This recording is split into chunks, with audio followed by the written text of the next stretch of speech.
मेरे प्यारे साथियों, नमस्कार। फ्रेंड्स, आज मैं आप सबसे प्री 2026 के लिए अब आपका स्टडी प्लान किस तरीके का होना चाहिए, इस पर कुछ बातें करने जा रहा हूँ। क्या आपको 24 मई की डेट याद है? 24 मई, दिन रविवार। यह वह दिन है जब आप सिविल सर्विस प्री का एग्ज़ाम दे रहे होंगे अगले साल। तो यदि आप मोटे तौर पर कैलकुलेट करें तो आपके पास सिर्फ 5 महीने ही बचे हैं। आप क्या सोचते हैं? आपको क्या महसूस होता है कि क्या 5 महीने का वक्त काफी है या कि बहुत कम है? ये आप सोचेंगे अपने अपनी तैयारियों के स्तर पर और अपने अपने उद्देश्य को लेकर। उद्देश्य की बात मैं इसलिए कर रहा हूं क्योंकि मैं जानता हूं कि आंकड़े भले ही लाखों के हों, 10 लाख लोगों ने फॉर्म भरा, लेकिन बैठने वाले 4-5 लाख ही होंगे। और ये जो 4-5 लाख का भी जो आंकड़ा है, आंकड़ों के रूप में तो सच है, लेकिन गुणात्मक रूप से सच नहीं है। इसमें कुछ लोग तो ऐसे ही बैठ जाएंगे, कुछ लोग सोचेंगे कि चलो एक्सपीरियंस के लिए बैठ जाते हैं, कुछ लोग सोचेंगे कि चलो फर्स्ट अटेम्प्ट है तो बैठ जाते हैं, लेकिन कुछ लोग सीरियस होकर के बैठेंगे कि नहीं, मुझे तो क्वालिफाई करना ही करना है। तो मैं अभी जो बात करने जा रहा हूं वह उनके लिए है जिन्होंने अपना यह उद्देश्य बना रखा है कि मुझे इस बार का जो प्री है निकालना है। तो अब आप कैसे निकालेंगे? आइए इस पर थोड़ी सी बात करते हैं। अपने दिमाग को ये इंस्ट्रक्शन दे दीजिए कि 5 महीने तो हैं, लेकिन मुझे जितनी पढ़ाई करनी है, जिस तरीके से पढ़ाई करनी है, उस लिहाज से मेरे पास ज़्यादा वक्त नहीं है। इसे आप 5 डेज का क्रिकेट टेस्ट मत समझिए, इसे T20 समझिए। 20-20 ओवर का ये मैच है। अपने दिमाग को इंस्ट्रक्शन दे दीजिए। आपका दिमाग अलर्ट हो जाएगा, वह आपका आदेश मानेगा और आपके अंदर एक नई किस्म की बेचैनी और उस बेचैनी को दूर करने के लिए ऊर्जा भी पैदा करेगा। यह एक मनोवैज्ञानिक प्रक्रिया है जिसका इस्तेमाल आपको करना चाहिए। दोस्तों, अब जो आपकी पूरी पढ़ाई है उसके 2 भाग हो गए हैं। अभी तक आपकी तैयारी का जो एक भाग था और जो एकमात्र भाग था वो ये था कि तैयारी करनी है, पढ़ाई करनी है, पढ़ाई करनी है।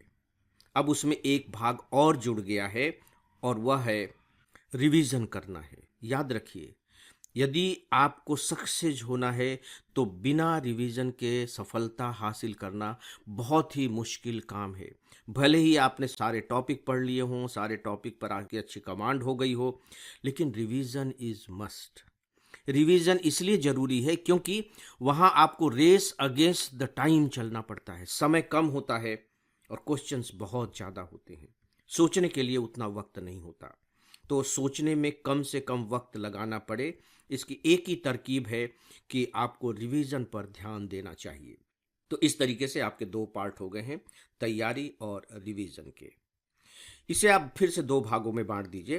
तैयारी के लिए आपके पास लगभग लगभग 3 से 3.5 महीने का वक्त है और रिवीजन के लिए आप रखिए 1.5 से 2 महीने का वक्त। 1.5 महीने तो कम से कम आपके पास होने ही चाहिए, बावजूद इसके कि भले ही आप इससे पहले प्री क्वालिफाई क्यों न कर चुके हों, क्योंकि रिवीजन ही आपको परफेक्ट बनाता है।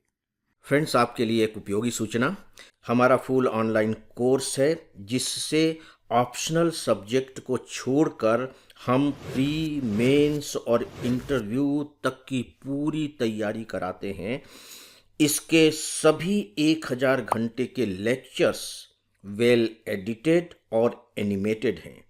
इसके जो 90% लेक्चर हैं मैंने तैयार किए हैं और मैं स्पेशली बताना चाहूँगा कि हमने इसमें पढ़ाया नहीं है बल्कि समझाया है। आपको इसकी पूरी जानकारी हमारे मोबाइल ऐप और हमारी वेबसाइट पर मिल जाएगी। अब ये जो तैयारी करने का जो 3 महीने का वक्त है आपके पास, अब इसमें आप क्या तैयारी करेंगे? कुछ तो तैयारी आपकी हो ही चुकी होगी, लेकिन याद रखिए कि 5 बहुत महत्वपूर्ण स्तंभ होते हैं। इनकी तैयारी के बारे में आपको कोई ढिलाई नहीं बरतनी है, यानी कि इनकी तैयारी अच्छे से अच्छी की जानी चाहिए। ये 5 सब्जेक्ट कौन से हैं आपको बहुत अच्छे से मालूम है।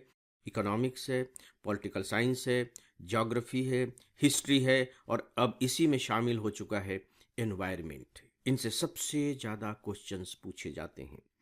यदि इनमें से किसी भी विषय के बारे में आपकी तैयारी थोड़ी सी भी कम है, तो मैं सलाह दूंगा कि 3 महीने के अंदर आपकी तैयारी बहुत अच्छी हो जानी चाहिए, कम से कम इन विषयों पर। यदि आपके पास टाइम शॉर्ट है, तो मेरी एक और सलाह है, आप चाहें तो साइंस एंड टेक्नोलॉजी वाले विषय को आप छोड़ सकते हैं। ऐसा मैं इसलिए कह रहा हूं क्योंकि इसकी तैयारी करना बहुत मुश्किल है। इससे जिस तरीके के क्वेश्चंस पूछे जाते हैं, मुझे नहीं लगता कि वो आपको बहुत फ़ायदा दे सकेंगे यदि आप उनमें बहुत ज़्यादा टाइम डिवोट करेंगे तो, बशर्ते कि आपके पास टाइम की शॉर्टेज हो। अब मैं आता हूँ दूसरे पार्ट पर, और वो है सी सेट का पार्ट। अपने आप में बहुत चैलेंजिंग है। मैं ऐसे बहुत से स्टूडेंट को जानता हूँ जिन्होंने जनरल स्टडीज़ में बहुत अच्छे मार्क्स स्कोर किए, लेकिन अनफॉर्चुनेटली सी सेट में क्वालिफाई नहीं कर पाए। सी सेट में आपकी क्या स्थिति है आप अपने ढंग से देखिए। अगर आप साइंस बैकग्राउंड के हैं, मैथ्स बैकग्राउंड के हैं, तब आपके लिए बहुत मुश्किल नहीं होगा। लेकिन यदि आप इस बैकग्राउंड के नहीं हैं, तो डेफिनेटली इसे चैलेंजिंग मानते हुए आपको पूरा फोकस इसकी बोधगम्यता वाले टॉपिक पर देना चाहिए, जिसे आप कहते हैं कंप्रिहेंशन। अगर कंप्रिहेंशन पर आपकी बहुत अच्छी पकड़ हो गई, तो मान करके चलिए कि सी सेट को क्वालिफाई करना आपके लिए अपेक्षाकृत ज़्यादा इंश्योर हो जाएगा। तो दोस्तों, ये था तैयारी का पार्ट। मैं एक बार फिर से दोहराना चाहूँगा कि मोस्ट इम्पॉर्टेंट जो 5 सब्जेक्ट हैं उनकी आपको बहुत अच्छे से तैयारी कर लेनी चाहिए। और यदि उनकी तैयारी हो गई हो तो भी आप 3 महीने देखिए उन विषयों के लिए जो अभी आपके तैयार नहीं हुए हैं। जैसे नेशनल सिक्योरिटी पर क्वेश्चंस आ जाते हैं, इंटरनेशनल रिलेशंस उन पर भी क्वेश्चंस आते हैं, करंट अफेयर्स पर आते ही आते हैं। अब आप देखिए कि करंट अफेयर्स के लिए आपने क्या कर रखा है। अखबारों को फिर से नहीं पलट सकते, मैगजीन फिर से आप नहीं पलट सकते। कुछ मैगजीन्स आपके लिए प्रोवाइड करते हैं कलेक्शन के रूप में करंट अफेयर्स पर, उन पर आप नज़र मार सकते हैं। तो अब आपको क्या करना है, कैसे करना है, यह आपकी अपनी स्थिति के ऊपर डिपेंड करता है। उसके लिए कोई सीधे सीधे बात बता देना मुझे लगता है कि व्यावहारिक नहीं होगा। दोस्तों, अब इसके दूसरे पार्ट पर हम आते हैं, रिवीजन का पार्ट। इसके लिए आप दोनों तरीके अपना सकते हैं। एक तरीका तो यह है कि जब आप प्रिपरेशन कर रहे हैं तो उसी समय एक आध घंटा आप रिवीजन के लिए रख सकते हैं, तो दोनों काम समानांतर रूप से चलते रहेंगे। लेकिन कम से कम 1 महीना तो आप पूरी तरह से रिवीजन को ही दीजिए, क्योंकि उस समय आपका माइंड फोकस्ड हो जाएगा और आपके दिमाग की जो गुणवत्ता है वो अलग तरीके की हो जाएगी। उससे आपको बहुत फ़ायदा मिलेगा। और यही उस समय भी आप कर सकते हैं जब आप रिवीजन के लिए समय निकाल चुके हैं। उस समय भी यदि कुछ तैयारियां रह गई हैं तो आप उन्हें कर सकते हैं। नेशनल सिक्योरिटी पर आपकी तैयारी अगर नहीं हुई तो आप उस पर ध्यान दें। जैसा कि मैंने कहा, इंटरनेशनल रिलेशन से क्वेश्चंस पूछ लिए जाते हैं, आप उन पर ध्यान दें। और फिर थोड़ा सा वक्त करंट अफेयर्स को भी दें, क्योंकि करंट अफेयर्स से भी अब कुछ क्वेश्चंस ऐसे आने लगे हैं जिन्हें सॉल्व करना, क्वालिफाई करने के लिए बहुत ज़रूरी हो जाता है। दोस्तों, जहाँ तक रिवीजन का सवाल है, मैंने आपको बताया कि 1.5 से 2 महीने आपको रिवीजन के लिए देने चाहिए, और 1 महीना तो एटलीस्ट देना ही देना चाहिए। जब आप रिवीजन करेंगे तो स्वाभाविक है कि 5 सब्जेक्ट पर आपको सबसे ज़्यादा ध्यान देना है, क्योंकि सबसे ज़्यादा क्वेश्चंस इसी से पूछे जाते हैं। और यदि आपने वन लाइनर फैक्ट के आधार पर नोट्स बना रखे होंगे, तब आप कमाल कर जाएंगे। रिवीजन करने के लिए इससे अच्छी और कोई टेक्निक नहीं है। मैं अपने ऑनलाइन स्टूडेंट्स को याद दिलाना चाहूँगा कि हम लोगों ने हर एक टॉपिक पर वन लाइनर नोट्स आप सबको प्रोवाइड किए हैं। और साथ ही साथ मैं ये भी बताना चाहूँगा कि वो जो नोट्स बनाए हैं वो मेरे खुद के बनाए हुए नोट्स हैं, क्योंकि लेक्चर भी मेरे अपने ही हैं। तो वो आउटसोर्स नहीं किया गया है, वो मैंने तैयार किए हैं, बहुत सोच समझ करके तैयार किए हैं, अपने 30-35 से अधिक सालों के अनुभव के आधार पर तैयार किए हैं। और अभी तक इसको लेकर के जो फीडबैक मिले हैं वो बहुत अद्भुत हैं। आप उन पर विश्वास कर सकते हैं और उन्हें अपने रिवीजन के लिए इस्तेमाल में ला सकते हैं। यदि आप चाहें तो थोड़ा बहुत अपडेट भी आपको उसे करते रहना चाहिए। तो दोस्तों, अब हम समय की बात करते हैं। समय का आप क्या करेंगे, क्योंकि 5 महीने का वक्त बचा है। देखिए, यदि आप नौकरी वगैरह कर रहे हैं या दूसरे भी किसी काम में लगे हुए हैं, तो आपको चाहिए कि अभी 5 महीने के लिए तो मैं नहीं कहूँगा, लेकिन आखिरी के 1 डेढ़ महीने में आप छुट्टी लेने की कोशिश कीजिए ताकि आप पूरी तरह से इसी पर फोकस कर सकें। क्योंकि जो बिखरी हुई मानसिकता है, क्वालिफाई करने के लिए सबसे बुरी मानसिकता होती है। अभी से छुट्टी लेने की ज़रूरत नहीं है, 1 डेढ़ महीने की पूरी तरह से छुट्टी ले लीजिए। शुरू का जो 3 महीने का समय है, उसमें अब आपके जो स्टडी आवर्स हैं 7-8 घंटे के हो जाने चाहिए, उसे अब थोड़ा सा बढ़ा दीजिए। सामान्यतः मैं 5-6 घंटे की बात करता हूँ। इतने घंटे तो रोज सिविल सर्विस की तैयारी को देने ही चाहिए, अब उसे थोड़ा सा बढ़ा दीजिए 7-8 महीने। और जब 1 डेढ़ महीने बच जाए एग्जाम के, तो उसे बढ़ा करके आप 8-9 घंटे कर सकते हैं, 9-10 घंटे कर सकते हैं। तो अब आपके जो स्टडी के आवर्स हैं वो थोड़े से बढ़ जाने चाहिए। इससे डेफिनेटली आपको अतिरिक्त फायदा मिलेगा।